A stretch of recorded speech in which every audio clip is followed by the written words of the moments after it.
नमस्कार साथियों, स्वागत है आप सभी का हमारे एक और नई वीडियो में। दोस्तों, आपने ये न्यूज जरूर देखी होगी जिसमें लिखा हुआ है कि राशन कार्ड में सदस्य जोड़ने की सेवा अब सीधे पोर्टल पर उपलब्ध है, जनता को राहत। लेकिन ई मित्र संचालक के मन में एक सवाल है। तो आज की इस वीडियो में इसी के बारे में बात करेंगे। वीडियो लास्ट तक देखिएगा। अगर आप ई मित्र संचालक है तो बहुत ही महत्वपूर्ण वीडियो होने वाला है। आप लास्ट तक देखेंगे तो हमारी बात जो है वो आगे तक पहुंच सकती है, इसका चांस है। तो सीधी सी बात है कि जैसे ही जो है गवर्नमेंट धीरे धीरे करके जिस प्रकार से ई मित्र से सर्विसों को पब्लिक पोर्टल पे लेके जा रही है, उसके बाद में जो है बहुत सारी समस्या आने वाली है।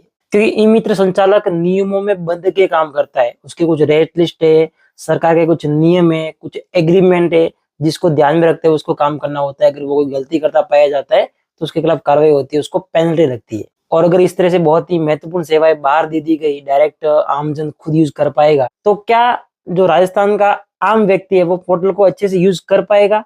क्या जो वृद्ध व्यक्ति है, महिलाएं है, बहुत सारे ऐसे अनपढ़ लोग हैं, तो क्या वो सभी लोग यूज कर पाएंगे? जवाब है नहीं। फिर क्या होगा? एक बहुत बड़ी समस्या होगी। कुछ एक लोग, अभी मैं तो कहता हूँ, एक जैसे मैं ई मित्र चलाता हूँ तो अभी मेरे से ऊपर सारे गवर्नमेंट के नियम लागू होते हैं। लेकिन मान लीजिए गवर्नमेंट की इन नियमों की वजह से मैंने अपना ई मित्र बंद कर दिया, और उसके बाद में मैं ही घर बैठे अपने मोबाइल लैपटॉप सिस्टम से जो है लोगों के काम करने लग जाऊं, क्योंकि मुझे थोड़ा नॉलेज है। कोई भी व्यक्ति हो सकता है, उसको थोड़ा नॉलेज है, वो फिर उन लोगों के काम करेगा जो अनपढ़ है, जिनको ऑनलाइन का नॉलेज नहीं है। बहुत सारी महिलाएं हैं, तो उनको, जिनको नॉलेज नहीं है, उनका काम फिर कुछ कम पढ़े लिखे लोग करेंगे, और वो फिर मनमाने पैसे वसूल करेंगे उनसे। क्योंकि वहां पे तो कोई उसके ऊपर कोई बाउंडेशन है ही नहीं ना, कोई नियम है ही नहीं। अगर आप उसकी पर्सनल वेबसाइट जो है, जैसे मान लीजिए आप पेंशन सत्यापन करते हो, मोबाइल ऐप से करते हो, तो आपके ऊपर कोई बाउंडेशन नहीं है। आप पैसे लो नहीं लो वो आपके ऊपर है। और अगर आप जनता का पैसा करो, जनता का काम करोगे, तो पैसा देगा ही देगी जनता। तो कहने का मतलब यहाँ पर खतरे में ई मित्र है।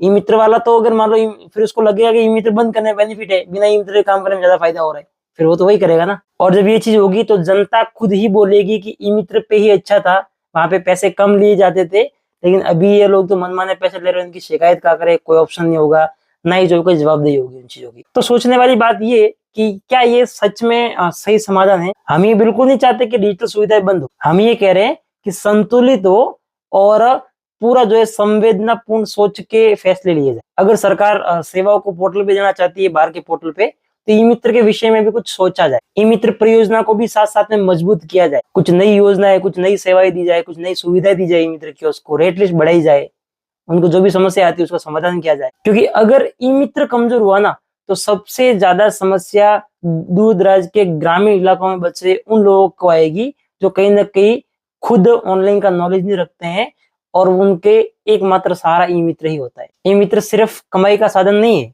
ई मित्र डिजिटल राजस्थान का एक आधार स्तंभ है। लेकिन इसे धीरे धीरे करके खाली किया जा रहा है, खोखला किया जा रहा है। और इसके परिणाम स्वरूप क्या होगा कि ये जितने भी योजनाएं, जितने भी सरकारी काम है, वो ऐसे अनियंत्रित हाथों में चले जाएंगे, जिसके बाद में सरकार भी उसको नियंत्रित नहीं कर पाएगी, और तब समस्या कम नहीं होगी, उल्टा बढ़ जाएगी। अगर आप सभी लोग भी हमारी इन बातों से सहमत है तो कमेंट करके जरूर बताएं। कमेंट में लिखिए #SaveEMitra, और साथ ही इस वीडियो को ज्यादा से ज्यादा शेयर कीजिए सभी लोगों के साथ में, ताकि सभी तक ये बात पहुंचे और कहीं ना कहीं उनको लगे, जो अधिकारी, जो लोग जो है इस योजना के ऊपर काम कर रहे हैं, जिस तरह से ये पूरा पिछले 2-3 सालों से ई मित्र प्रोजेक्ट के लिए काम किए जा रहे हैं, कहीं ना कहीं ई मित्र संचालक की दृष्टि से देखा जाए तो बिल्कुल भी सही नहीं है। और ई मित्र संचालक बहुत सारे ई मित्र बंद भी कर रहे हैं, कारण यही है। और कह सकते हैं कि ई मित्र कियोस्क पूरी तरह से परेशान है, अपनी रोजी रोटी के लिए संघर्ष कर रहा है।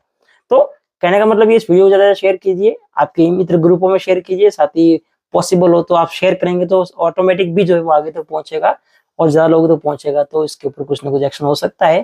जो भी हमारे विचार है वो आगे पहुंचेंगे तो शायद हम उम्मीद करते हैं कुछ ना कुछ इसको लेकर एक्शन लिया जाए, और इन चीजों के ऊपर दोबारा से पुनर्विचार किया जाए। बाकी ई मित्र कियोस्क आपको क्या करना है आपको पता ही है। चैनल को सब्सक्राइब कर लीजिए, बेल आइकन प्रेस कर दीजिए, ताकि जैसे ही नई वीडियो आएगी उसका नोटिफिकेशन आपको सबसे पहले मिल पाए। क्योंकि हम प्रयास करते रहते हैं हर बार, वीडियो कम बनाते हैं, लेकिन बनाते हैं कि ई मित्र के हक की बात की जा सके। शायद ऐसा कोई कर रहा होगा, कर रहा है तो बहुत अच्छी बात है। जो लोग नहीं कर रहे, मैं तो उनको भी कहूंगा आप भी थोड़ा सा जो ई मित्र के लिए काम कीजिए, ताकि as a E Mitra kiosk हमें भी थोड़ा शांति मिलती है कि चलो हमने कुछ किया है। तो वीडियो पसंद है तो लाइक कर दीजिए, चैनल को सब्सक्राइब कर लीजिए। बाकी हम मिलेंगे ऐसे किसी नई वीडियो के साथ में, किसी और नई अपडेट के साथ में। तब तक के लिए जय हिंद, वंदे मातरम।